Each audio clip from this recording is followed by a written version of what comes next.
ಬಳ್ಳಾರಿ ನಗರದಲ್ಲಿ ರಾಮನವಮಿ ಹಬ್ಬವನ್ನ ಅತ್ಯಂತ ಸಂಭ್ರಮದಿಂದ ಆಚರಿಸಲಾಯಿತು. ನಗರದಾದ್ಯಂತ ಮತ್ತು ಸುತ್ತಮುತ್ತಲಿನ ಪ್ರದೇಶಗಳಲ್ಲಿ ರಾಮಮೂರ್ತಿಗೆ ವಿಶೇಷ ಪೂಜೆ ಸಲ್ಲಿಸಲಾಗಿದ್ದು, ಅಲ್ಲದೆ ಪಾನಕ, ಕೋಸಂಬರಿ ಮತ್ತು ಮಜ್ಜಿಗೆಯನ್ನು ಭಕ್ತಾದಿಗಳಿಗೆ ವಿತರಿಸಲಾಗಿದ್ದು, ಬಳ್ಳಾರಿಯ ಪ್ರಮುಖ ದೇವಸ್ಥಾನಗಳಲ್ಲಿ ವಿಶೇಷ ಪೂಜೆಗಳು ನಡೆದಿದ್ದು, ಶಾಸಕರಾದ ಭರತ್ ರೆಡ್ಡಿ ಅವರು ರಾಮನ ದೇವಸ್ಥಾನಕ್ಕೆ ಭೇಟಿ ನೀಡಿ ದೇವರ ದರ್ಶನ ಪಡೆದಿದ್ದಾರೆ. ವಿಶೇಷ ಪೂಜೆ ಸಲ್ಲಿಸಿದ್ದು HR ಗವಿಯಪ್ಪ ವೃತ್ತದ ಬಳಿ ಇರುವ ಶ್ರೀರಾಮನ ದೇವಸ್ಥಾನ ಹಾಗೂ ತೇರುಬೀದಿಯಲ್ಲಿರುವ ಐತಿಹಾಸಿಕ ಶ್ರೀ ಕೋದಂಡರಾಮ ದೇವಸ್ಥಾನಗಳಲ್ಲಿ ಸೀತಾರಾಮ ಕಲ್ಯಾಣೋತ್ಸವವನ್ನು ವಿಜೃಂಭಣೆಯಿಂದ ಆಚರಿಸಲಾಗಿದ್ದು, ರಾಮ ಮಂದಿರದಲ್ಲಿ ಮರ್ಯಾದಾ ಪುರುಷೋತ್ತಮನಿಗೆ ವಿಶೇಷ ಅಲಂಕಾರ ಮಾಡಲಾಗಿತ್ತು.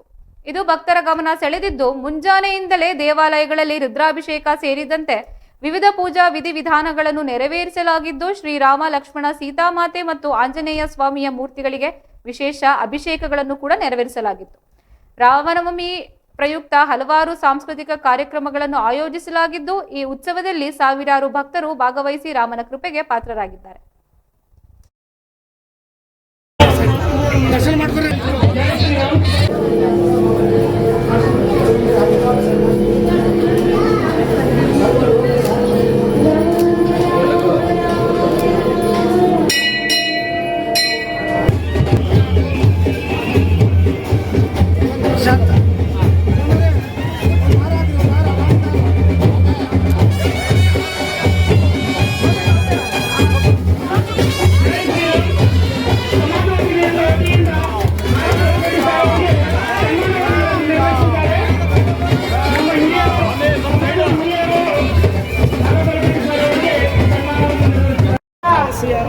ಧಾನ್ಯದಿಂದ ಕೊಟ್ಟು ಎಲ್ಲರೂ ಸಹಕರಿಸಬೇಕಾಗಿ ವಿನಂತಿ.